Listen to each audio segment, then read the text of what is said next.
Tixé, je suis secrétaire général de la CGT de l'intérim.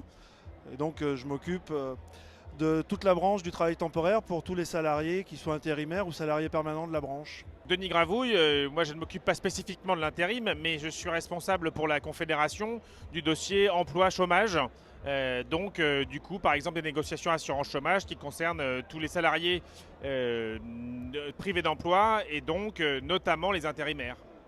Le travail temporaire, effectivement, c'est une des formes de travail précaire. On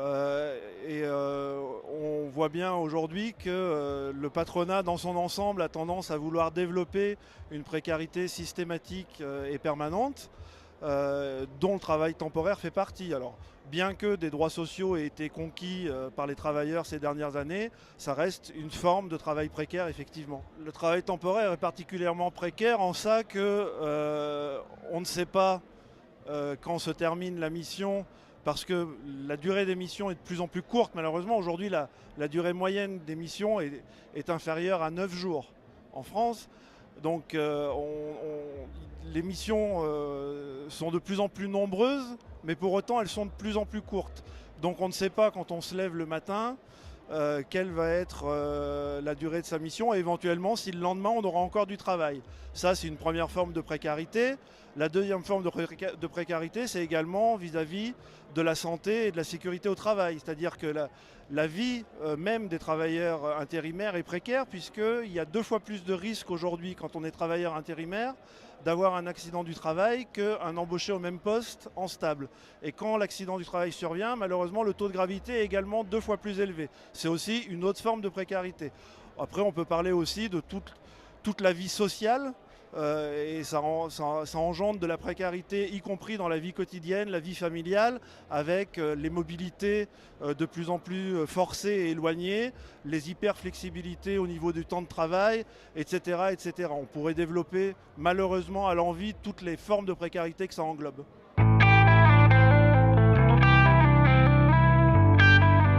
Plus généralement, au-delà des intérimaires, tous les travailleurs précaires sont concernés par ce genre de situation. Et je dirais même qu'il y a 2 points sur lesquels il faut insister. C'est d'une part, les travailleurs précaires en général sont soumis à plus de risques en matière d'accidents du travail, de problèmes d'accès à la protection sociale, d'accès au logement et de baisse de tous leurs droits sociaux. Et en plus, ça sert de moyen de chantage pour ceux qui ne sont pas des travailleurs précaires. Parce que c'est, écoute, t'acceptes les conditions de travail, sinon c'est le chômage ou la précarité. Donc c'est vraiment une question qui concerne tout le monde. D'ailleurs, tous les CDI ou les agents de la fonction publique, puisque on te met toujours en concurrence avec des travailleurs précaires. Et c'est cette concurrence entre salariés qui est insupportable. Et nous, à la CGT, on doit défendre tous les travailleurs précaires parce qu'on défend tous les travailleurs.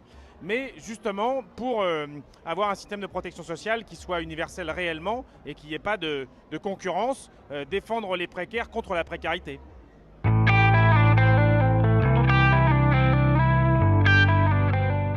Pour lutter contre la précarité de l'emploi, au niveau du travail temporaire, on a depuis de plusieurs décennies commencé à construire un socle de droits qui soit transférable et portable, et qui soit attaché non pas à l'entreprise de travail temporaire et qui ne dépendent pas donc de l'entreprise dans laquelle le salarié est employé, mais qui soit attaché à la branche dans un premier temps et si possible de plus en plus à la personne. Et ce socle de droit, par exemple, quant à la formation professionnelle ou quant à la prévoyance pour ce qui concerne la maladie, la complémentaire santé en dernière date avec des droits qui sont portables pendant plusieurs mois pour les salariés de façon gratuite, c'est-à-dire la protection légale qui a été mise en place au niveau de la loi, mais améliorée dans la branche du travail temporaire pour les salariés intérimaires pour qu'ils puissent bénéficier, au-delà de la fin de leur mission, de cette complémentaire santé. Voilà, tout ce socle de droits-là nous amène dans un projet plus global auquel Denis va pouvoir faire référence, qui est le nouveau statut du travail salarié et la sécurité sociale professionnelle, dans le cadre de laquelle on estime que les salariés doivent pouvoir bénéficier de droits tout au long de leur vie, quelle que soit leur situation dans l'emploi ou hors de l'emploi, et pour pouvoir effectivement être sécurisés dans leur vie quotidienne et ne pas se retrouver sans droits sociaux. La CGT propose un nouveau statut du travail salarié à travers une sécurité sociale professionnelle.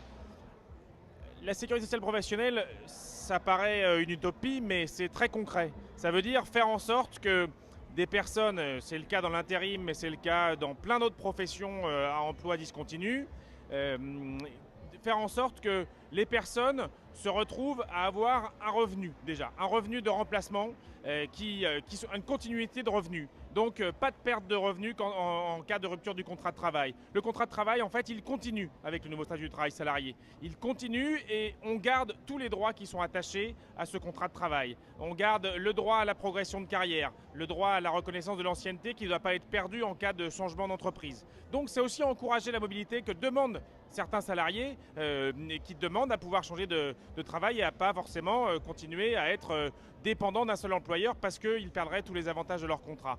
Et puis, on demande à ce que la formation professionnelle puisse être un droit attaché à la personne, c'est-à-dire qu'il continue à être valable, même quand on n'est pas sous contrat de travail. C'est un peu ce qui a été expérimenté depuis déjà des années pour les salariés intérimaires, pour les salariés intermittents du spectacle, et on voit que ça peut s'appliquer en s'adaptant avec les contraintes de chaque branche dans différents secteurs. Mais d'abord, la première des choses, c'est le droit à un emploi, le droit à un travail sur lequel on peut agir. En partant du travail, on peut dire qu'on peut décliner toute la protection sociale. Et puis après, on nous posera des questions évidemment sur le financement. Mais ça, on a déjà démontré que le partage des richesses, un meilleur partage des richesses, un vrai partage des richesses pour ceux qui créent le travail, les travailleurs, permet de financer la protection sociale et de l'améliorer.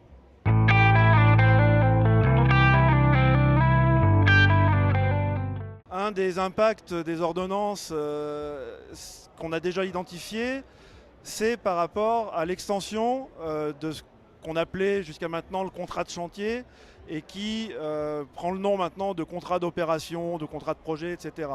On nous présente ça comme étant un CDI dans les ordonnances, or c'est tout sauf un CDI.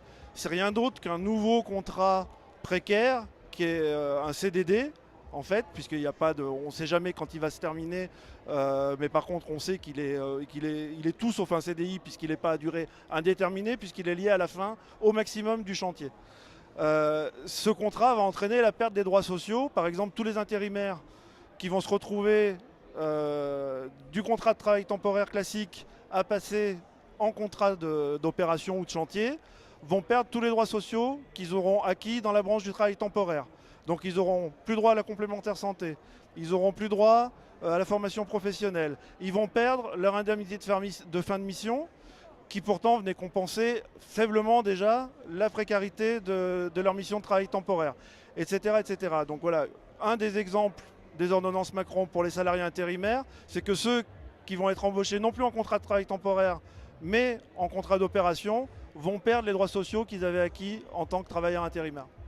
Ordonnance loi travail pour les travailleurs précaires, que ce soit dans l'intérim ou ailleurs, on a par exemple le contrat d'opération de chantier, comme ça a été évoqué, qui présente de graves dangers. Ce qu'il faut bien voir, c'est que ce contrat, c'est à la fois une attaque contre le CDI et contre le CDD.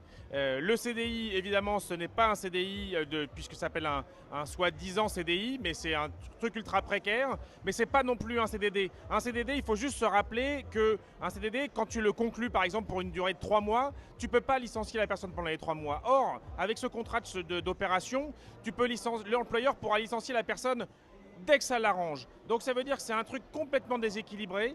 La personne en CDI d'opération ou de chantier ou de projet, peu importe le nom, elle est tenue de répondre à l'employeur ad vitam aeternam et ne pas pouvoir se partir. Par contre, lui, il te jette quand il veut. Et ça c'est vraiment un déséquilibre extrêmement important qui remet en cause à la fois le CDI et à la fois le CDD. C'est ce qu'on a déjà vécu avec le CPE en 2006, ce qu'ils ont tenté de faire. Et là, ils le généralisent pour essayer de l'imposer à tout le monde. Donc c'est vraiment une mise en cause du contrat de travail dans son ensemble, CDI comme CDD.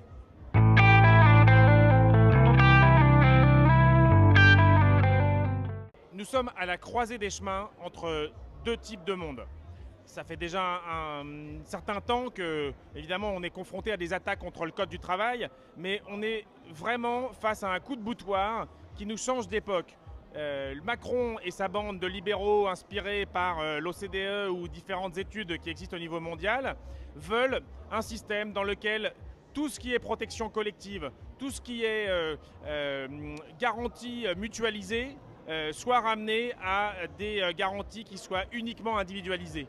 Donc c'est tout ce que nous avons construit comme protection sociale, comme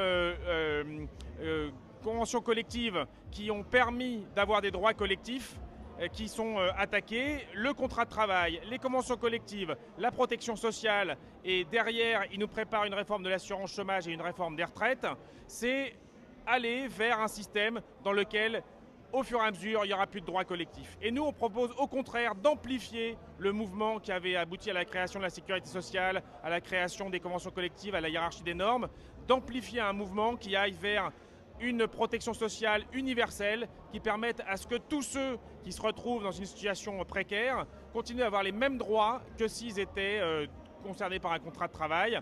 Et là, c'est le nouveau statut du travail salarié. Donc c'est vraiment deux mondes qui s'opposent, ou bien le collectif et la mutualisation, ou bien l'individualisation au profit du patronat dans son ensemble.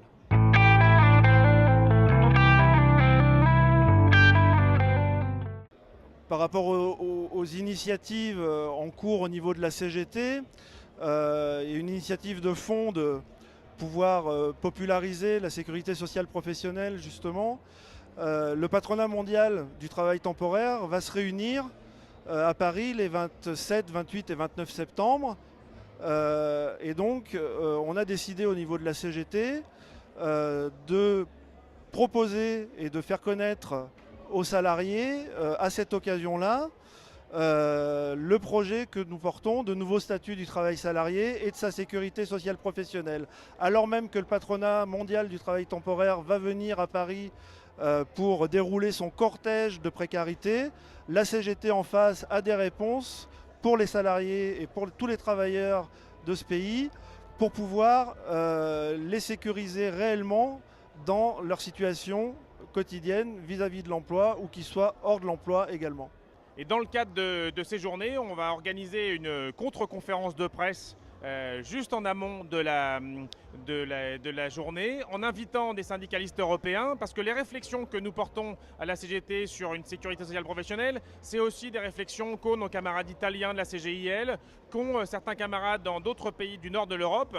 Et donc, nous aussi, on va montrer que ce n'est pas une histoire française, une histoire CGT contre le patronat mondial de l'intérim, c'est une histoire des travailleurs, en particulier européens, qui ont des propositions pour proposer une autre protection sociale. Et puis on verra bien, nous sommes en plein dans le calendrier de la bataille contre les ordonnances. Le patronat mondial avait sans doute pas prévu de savoir qu'il y aurait peut-être des manifestations au moment de fin septembre de leur manifestation qui était prévenue de longue date. En tout cas, nous on l'a en ligne de mire.